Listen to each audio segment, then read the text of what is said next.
Orasyon upang mahulog ang loob ng amo. Sa ngalan ng Diyos na pinagmula ng lahat ng biyaya, buksan mo ang puso ng aking pinuno upang makita niya ang aking katapatan at sipag. Gawin mo akong karapat-dapat sa Kanya, tiwala at naway mahulog ang Kanyang loob sa akin, hindi dahil sa aking salita lamang, kundi higit sa aking mabuting gawa. Amen.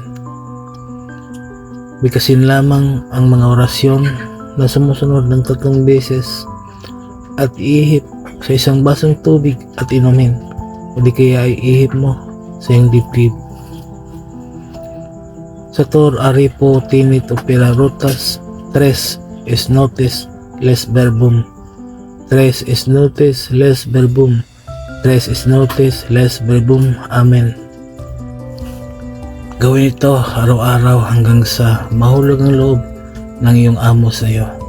Maraming salamat sa mga tao na naniniwala at tumangkilik sa mga binahagi kong kaalaman.